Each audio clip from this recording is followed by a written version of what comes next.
First మనం చూసుకోవాల్సింది ఇప్పుడు మన చుట్టూ ఉన్నటువంటి కట్ల పాముల గురించి. ఎందుకంటే యుద్ధం అనివార్యం. అది యుద్ధమే అవుతుందా, అటాకే అవుతుందా? మనం దాడి చేస్తే ప్రతి దాడి అయినా జరగచ్చు. ఇప్పుడు ఫర్ ఎగ్జాంపుల్ మొన్న ఇజ్రాయెల్ ఇరాన్ వార్ చూసాం. ఇజ్రాయెల్ ఇరాన్ మీదన ఒక బ్లాస్ట్ చేసింది, ఇరాన్ మళ్ళీ ఇజ్రాయెల్ మీదన ఒక బ్లాస్ట్ చేసింది. సరే, పైన ఉన్నటువంటి వాళ్ళు కంట్రోల్ చేశారు అనే కంటే కూడా వాళ్ళకే తెలుసు అది మరీ విధ్వంసం అయితే రెండు దేశాలు నాశనం అవుతాయి. అయితే ఇజ్రాయెల్ కంటే ఎక్కువ నాశనం అవుతుందని ఇరాన్కి తెలుసు కాబట్టి వెనక్కి తగ్గి ఇజ్రాయెల్లో ఎవరూ లేని చోట ఒక మిస్సైల్ వేసి ఊరుకుంది. బట్ ఇజ్రాయెల్ మాత్రం ఇరాన్లో తనకు కావాల్సిన పాయింట్లనే పేల్చింది.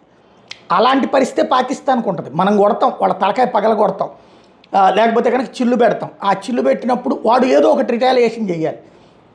ఇక్కడే సమస్య ఏమవుతుందంటే మనం చేసిన దాన్ని నమ్మరు వీళ్ళు, వాళ్ళు చేసామన్న దాన్ని నమ్ముతారు. కిందటిసారి ఏం జరిగింది, ఏదైతే పఠాన్కోట్ ఇన్సిడెంటు, ఆ తర్వాతన పుల్వామా ఇన్సిడెంట్ తర్వాతన ఇజ్రాయెల్ దగ్గర నుంచి వచ్చినటువంటి ప్రత్యేకమైనటువంటి ఆయుధాలతో పాకిస్తాన్ సరిహద్దుల లోపల, అంటే పీఓజేకేలో కాకుండా ఆ లోపల ఉన్నటువంటి బాలాకోట్ లోపల ఉన్నటువంటి కొండపైన ఉన్నటువంటి తీవ్రవాదులకు సంబంధించినటువంటి స్థావరం మదర్సా పేరుతో ఉన్న దాని మీద పెద్ద బ్లాస్ట్ చేశారు. అది లోపలికి బంకర్ బస్టర్ బాంబులు వెళ్ళి ఆ తర్వాత పేలడం, ఆ తర్వాత అనేక మంది చచ్చిపోయారన్నది Pakistan media, Pakistan digital media focus చేసుకొచ్చింది. కానీ ఇక్కడ మన వాళ్ళు మాత్రం పాకిస్తాన్ ప్రధానమంత్రి చెప్పాడు గడ్డి కూడా కదలలేదు అన్నటువంటి మాటలనే ఇక్కడ ఫోకస్ చేసుకొచ్చారు. అదే పాకిస్తాన్ దానికి ప్రతిగా ఏమీ జరగలేదు అన్నప్పుడు పాకిస్తాన్ సైలెంట్గా ఉండాలి కదా. కానీ మరి పాకిస్తాన్ వచ్చి ఆ వెంటనే మన పఠాన్కోట్ మీదకి అటాక్ వచ్చింది. అటాక్ వచ్చినప్పుడు వెంటనే ఏది F-16 యుద్ధ విమానాలతో వచ్చింది.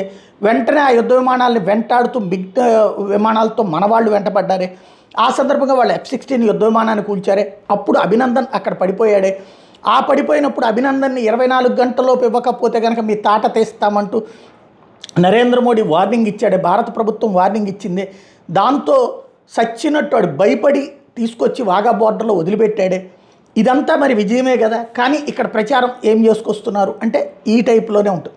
కాబట్టి రాబోయేటటువంటి రోజుల్లో ఖచ్చితంగా గట్టి అటాక్ చేస్తారు. ఆ చేసిన తర్వాతన అబ్బే ఇదంతా వాట్సాప్ యూనివర్సిటీలు బత్తాయిగాళ్ళు అంటూ వెర్రి పువ్వులు మాట్లాడతారు. అదే సందర్భంలో దేశద్రోహులు మాట్లాడతారు, మేధావులు మాట్లాడతారు. ఎందుకంటే మేధావుల ముసుగులో ఉండేటటువంటి మేధావులు మాట్లాడతారు. కాబట్టి అలాంటి వాళ్ళకి తగిన బుద్ధి ఇక్కడే కూర్చుని మనం యుద్ధం అక్కడికి వెళ్ళి చేయక్కర్లా.